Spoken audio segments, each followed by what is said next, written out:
नमस्कार, बहुत स्वागत आप सभी का न्यूज़ 24/7 पर। मैं हूं आपके साथ पूजा शर्मा और वक्त हो चला है खबर विशेष उत्तर प्रदेश का, जिसपे हम नजर डालेंगे उत्तर प्रदेश की कुछ प्रमुख खबरों पर। शुरुआत करेंगे लखनऊ से, जहां मुख्यमंत्री योगी आदित्यनाथ ने छठ महापर्व के अवसर पर सूर्य देव को अर्घ्य अर्पित किया और सभी प्रदेशवासियों को पर्व की शुभकामनाएं दी। इस दौरान लक्ष्मण मेला मैदान में आयोजित कार्यक्रम में मुख्यमंत्री ने भोजपुरिया सनेश स्मारिका का विमोचन भी किया। मुख्यमंत्री ने कहा कि पर्व और त्योहार हमारी सामाजिक एकता, आध्यात्मिक उन्नयन और भारत की प्राचीन विरासत के प्रतीक हैं। उन्होंने गोमती नदी की स्वच्छता पर बल देते हुए कहा कि सरकार का लक्ष्य है कि आने वाले 1.5 वर्षों में लखनऊ का एक भी सीवर गोमती में ना गिरे। मुख्यमंत्री ने छठ पर्व को लोक मंगल और पर्यावरण संरक्षण का प्रतीक भी बताया।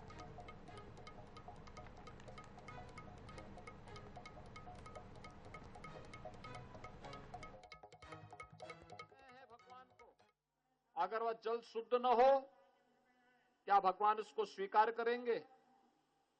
जिस जल में खड़े होकर के आप याद करिए, जब आप पूजा के लिए बैठते हैं, पूजा के लिए बैठने के पहले आप इस बात का ध्यान रखते हैं कि पूजा स्थल साफ सुथरा हो, पोछा लगा हुआ हो। पहले कच्चे घर होते थे तो गोबर से पुताई करवाते थे, लिपाई करवाते थे, साफ सुथरा वातावरण करते हैं, तब पूजा करते हैं। अगर भगवान सूर्य को, जो लोक के देवता हैं, लोक पिता हैं, उनकी आराधना कर रहे हैं और जिस स्थान पर खड़े हैं वह स्थान शुद्ध न हो, जल शुद्ध न हो, क्या वह कामना को पूरा करेंगे? और इसलिए हमारा ये दायित्व बनता है कि यह पर्व हमें स्वच्छ भारत अभियान, जिसे प्रधानमंत्री मोदी जी के नेतृत्व में पूरे देश के अंदर 2014 से ही प्रारंभ किया जा रहा है, बृहद पैमाने पर चलाया जा रहा है। इस स्वच्छ भारत अभियान के साथ साथ कहीं भी गंदगी न हो,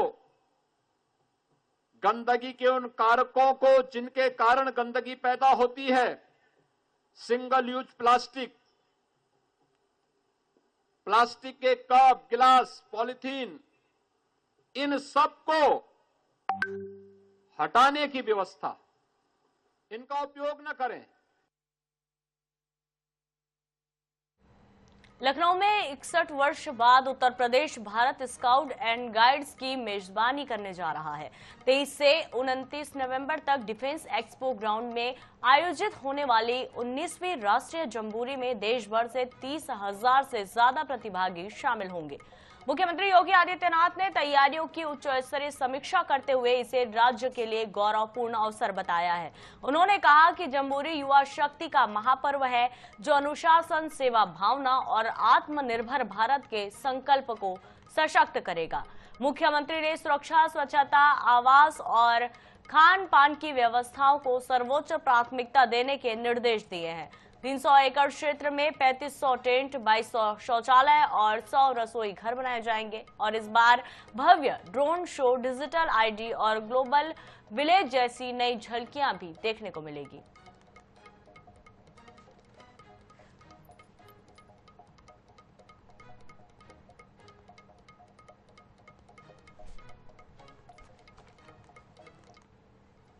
मिर्जापुर में मंत्री नंदी ने बिहार चुनाव में एनडीए की जीत का दावा किया है। वहीं विपक्षी दलों पर जोरदार हमला भी बोला।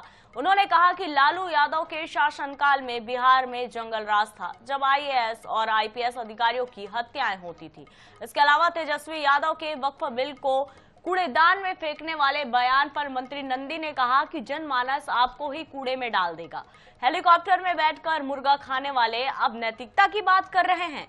उन्होंने आरोप लगाया कि महागठबंधन और कांग्रेस केवल मुस्लिम तुष्टीकरण को ही राजनीति कर रहे हैं। मंत्री नंदी ने कहा है कि देश की जनता डबल इंजन की मजबूत सरकार चाहती है और बागडोर सुरक्षित हाथों में ही रहनी चाहिए।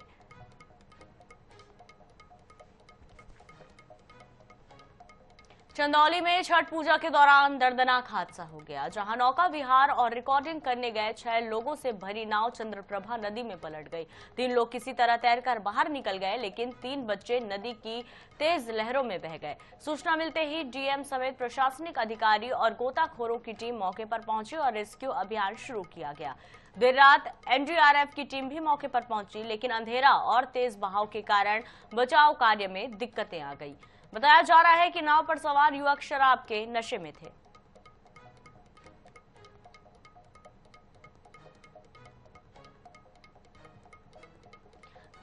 तो एक और छठ का महापर्व जहां पर खुशियां लेकर आता है, तो वही यही महापर्व किसी के घर के लिए मातम में तब्दील हो गया है। तो बता दें कि नाव पर जो युवक सवार थे, उनको लेकर ऐसी जानकारी भी आ रही है कि ये युवक जो है वो नशे में थे। 3 युवक किसी तरह खुद को बचाकर बाहर निकलने में कामयाब हुए, लेकिन 3 युवक जो है वो तेज बहाव में बह गए। 3 बच्चे लापता हुए हैं। तो नशे में नाव पर सवार थे युवक, और जिसके चलते इस हादसे का वो शिकार हुए। चंद्रप्रभा नदी में नाव पलटने की ये घटना है, और इस नाव में 6 लोग सवार थे, जिनमें से 3 लोग तैरकर बाहर निकल गए। 3 बच्चे अब भी लापता है, जिनकी तलाश की जा रही है। चंदौली से ये घटना अब तक पहुंचा रहे हैं, जहां पर छठ महापर्व के दौरान ये बड़ा हादसा हो गया।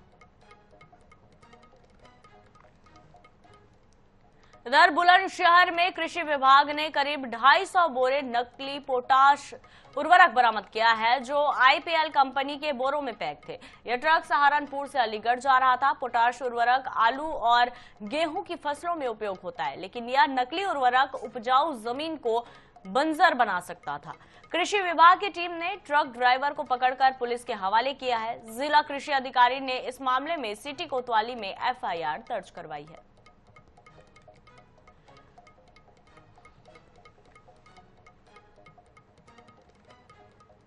यूपी के फतेहपुर जिले से एक चौंकाने वाला मामला सामने है। कैसा मामला यह है, राधानगर थाना क्षेत्र के भगवंतपुर गांव में नाबालिग प्रेमी युगल की चोरी छिपे मुलाकात ने गांव में हंगामा खड़ा कर दिया। ग्रामीणों ने दोनों को रंगे हाथों पकड़ लिया। इस दौरान सपा नेता सुशील पटेल और ग्रामीण की मौजूदगी में उनकी शादी करा दी गई। सपा नेता ने दोनों को उपहार भी भेंट किए और शादी का वीडियो सोशल मीडिया पर वायरल कर दिया। वीडियो वायरल होते ही प्रशासनिक अमले में इधर हड़कंप मच गया है। वही सूचना की जानकारी लगते ही चाइल्ड लाइन टीम मौके पर पहुंची और दोनों नाबालिगों को हिरासत में लेकर बाल कल्याण समिति के सामने पेश किया गया। मामले की जांच चल रही है और दोषियों के खिलाफ सख्त कार्रवाई की जाएगी।